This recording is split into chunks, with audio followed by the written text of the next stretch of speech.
un petit peu en décalage du système, alors par les collègues qui eux n'ont pas trop envie de numérique en éducation, ou par l'institution qui n'a pas envie de l'apporter parce qu'il n'y a pas un projet encore. Alors ça c'est de moins en moins vrai parce que maintenant l'institution a vraiment fait un gros bond en avant sur le numérique en éducation, mais on peut être en décalage par rapport aux parents, à la communauté enseignante. Et là donc ce modèle leur permet une analyse assez fine en fait des apports sur 9 critères de leur innovation pédagogique et de l'apport du numérique dans leur innovation pédagogique, leur permet d'expliquer assez finement les plus-values de l'intégration du numérique et leur permet aussi de montrer en fait qu'on peut pas, alors sur des critères qui seront activés, hein, qu'on peut pas faire mieux sans.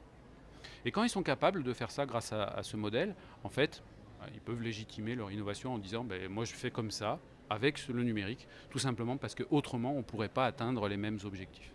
Donc ça c'était la première raison pour laquelle je suis au Ludovia. La deuxième, c'est du côté du colloque scientifique, puisqu'en parallèle, je mène une recherche en sociologie de l'éducation et du numérique pour comprendre les usages du numérique en éducation, et notamment en quoi le numérique peut être un révélateur ou un catalyseur, on va dire, de la transformation éducative à l'ère du numérique.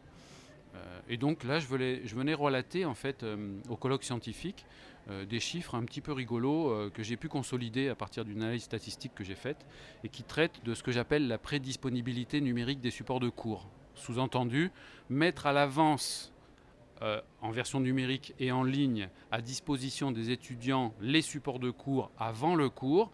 Est-ce que par exemple, dans l'imaginaire de certains enseignants, on l'entend dans les salles des profs, hein, est-ce que ça génère de l'absentéisme parce que l'élève peut récupérer le cours avant et ne pas venir en cours? Il y en a plein qui le pensent. Est-ce que ça les rend moins attentifs en cours parce que du coup ils ont déjà les notes?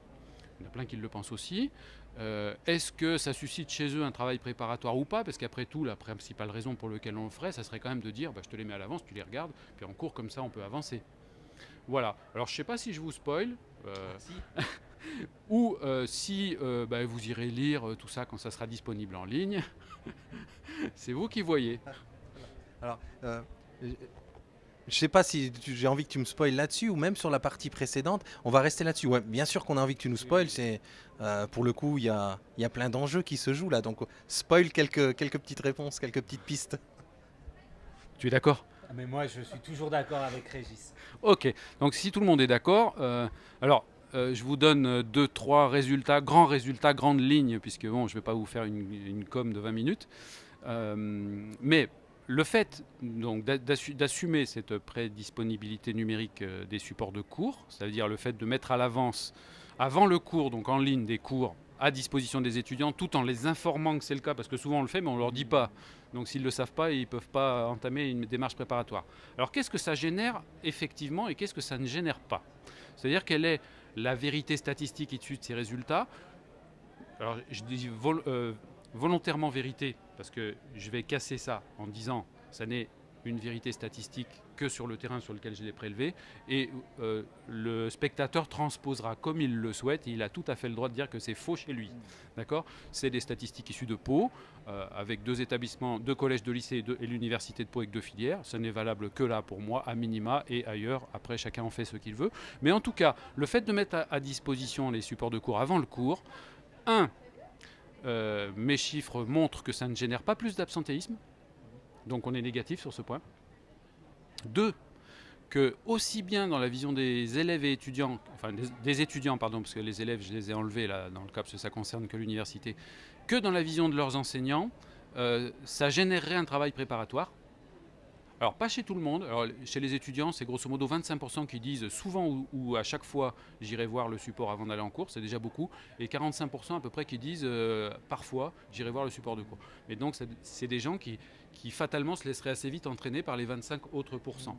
Donc ça veut dire que dans la représentation, puisque c'est le thème du colloque, dans la représentation que se font les apprenants, pour eux c'est bénéfique et ils en profiteraient pour anticiper sur le cours.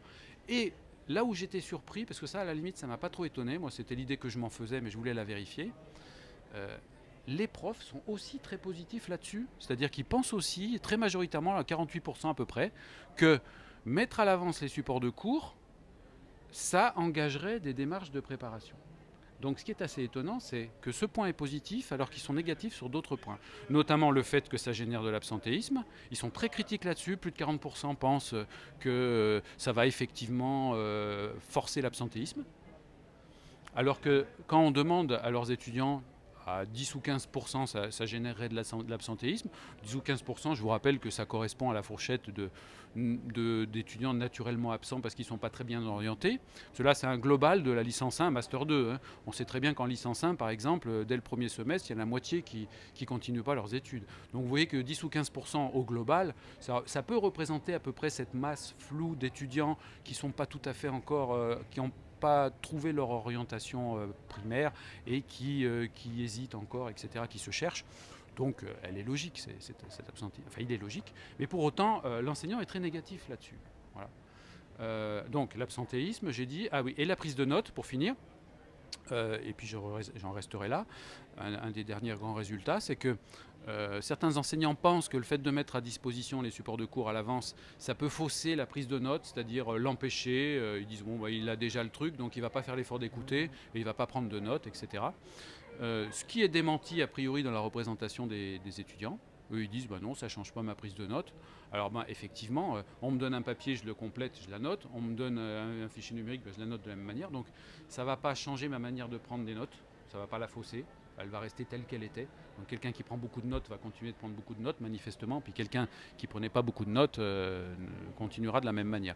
Donc a priori, ça ne change pas ça. Alors que chez les enseignants, ils ont quand même une vision un peu moins idéale. Ils pensent quand même majoritairement que ça va changer la prise de notes et donc quelque part peut-être nuire à l'apprentissage. Voilà pour les grands résultats. C'est bien. Merci Jean-François, c'est extrêmement éclairant et tu vas continuer à nous éclairer, je le sais, parce que qui de mieux que toi pour nous apporter quelques éclaircissements sur le thème de cette année de Ludovia 16 dont tu as parlé au travers des représentations. On rappelle que c'était les intelligences et les représentations dans le numérique en éducation. On s'est posé comme beaucoup de monde, beaucoup de questions au sujet de ce thème et on a décidé de mettre à contribution chacune et chacun des intervenants qui viendraient ici pour pouvoir un petit peu mieux comprendre quelles étaient les intentions du comité scientifique de Ludovia dans le choix de ce thème. Donc tu as devant toi 6 post-it.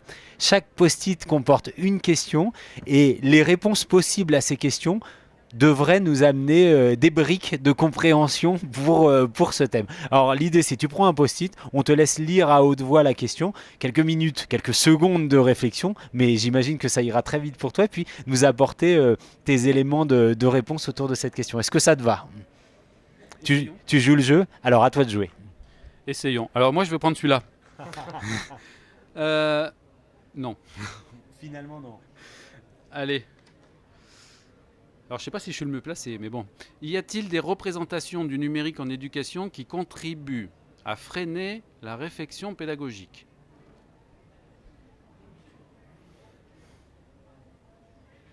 Y a-t-il des représentations du numérique en éducation qui contribuent à freiner la réflexion pédagogique ?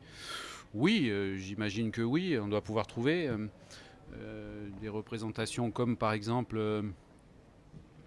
alors, c'est le mot réflexion pédagogique qui m'embête. On pourrait parler de démarche pédagogique. Bon, réflexion, ça veut dire qu'on se situe juste au niveau réflexion et pas dans l'action. Donc c'est ce qui me gêne. Si on parle du système éducatif dans son ensemble et de représentations qui pourraient freiner, on va dire, le développement d'une meilleure éducation, d'une meilleure éducabilité, d'un meilleur système éducatif, oui, celle que je vous ai expliquée déjà contribue à faire que le système éducatif marche moins bien avec le numérique, puisque quelque part, si on véhicule des imaginaires comme ça, qui sont des représentations, et pour moi, parce qu'à la base, je ne vous ai pas raconté l'anecdote, parce que bon, j'ai pas le temps, qui a généré ce travail de recherche chez moi, mais c'était une discussion en salle de café, entre deux, et ce matin, je l'ai joué. C'est-à-dire que je leur ai mis le dialogue au tableau, puis je l'ai joué. J'ai fait le rôle des deux, donc je leur ai fait la scène que j'avais vécue au plus fidèle.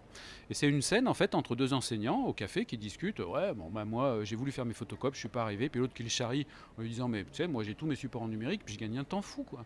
Et puis l'autre qui dit oui mais tu te rends pas compte de ce que ça représente. Ah bon quoi donc ? Eh bien ça représente que si je mets mes cours en ligne à l'avance, j'ai plus personne en cours, ils prennent plus de notes, ils m'écoutent plus. Enfin voilà, c'était le discours que j'ai entendu. Et donc je me suis dit waouh. Alors je l'ai noté vite.